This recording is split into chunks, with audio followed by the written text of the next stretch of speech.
something about why we endorsed Mary Burke, why we endorsed her early.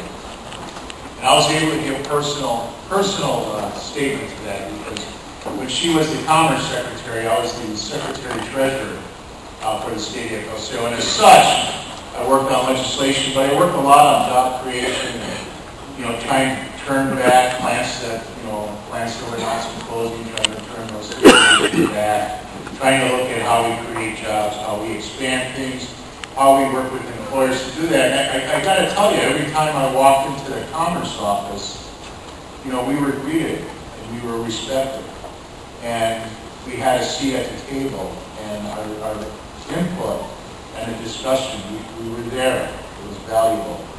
Also, when companies would approach the Commerce Department, when the secretary, she would say, if they're union, you need to call the union and get them involved in what's ever going on.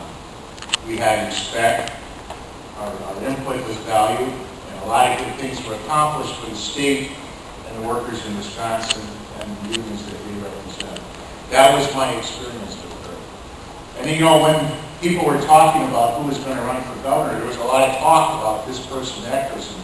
But I don't know about you, but I only saw one person step forward and say, I'm going to take this fight on. And that person was Mary Burke.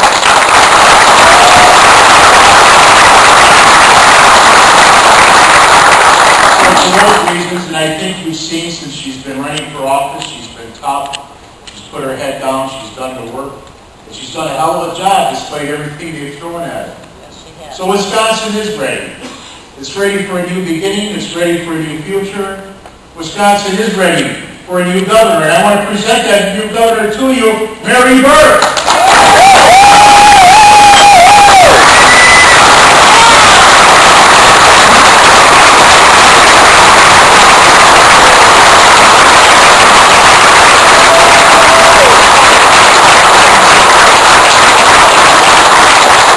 Well, thank you very much, and it is great to be here. And I have no doubt that with your support, I will be the next governor of the great state of Wisconsin.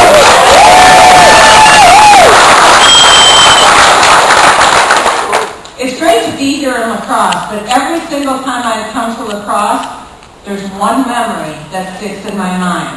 March 1st of this year, the polar plunge. It was 5 degrees. Snowing. They cut a whole big hole, sort of a pool-type hole in the river.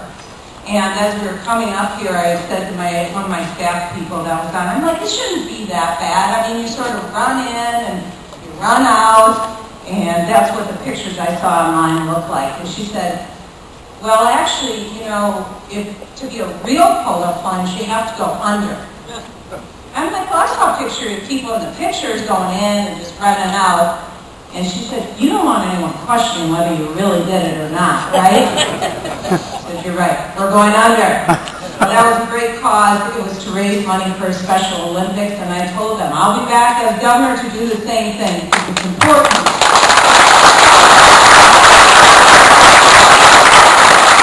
It's important that we work together, that we build strong communities, that we help those in need. And that's how we're going to be a strong state. I get to travel this great state every single day, and I talk to folks, and they share with me their concerns about the direction that we're headed.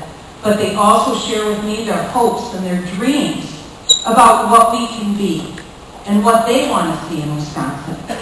And one little boy I met, his name was Victor, a first grader, and I was at his school reading to his class. And he came up to me, and he gave me this sign. Now, I know it's a little hard to read, so I'll describe it. It says, welcome Mary Burke to Rogers Street Academy. And then over in this corner, Victor drew a little picture of me, a little stick figure, and a picture of the school, and Victor wrote, better schools. And then over in this corner, he drew a picture of a briefcase, and just above it, he wrote, better jobs. And down in this corner, he has a little picture of the American flag, red, white, and blue, and just above it, a little map of Wisconsin, and Victor wrote, a better Wisconsin. Well,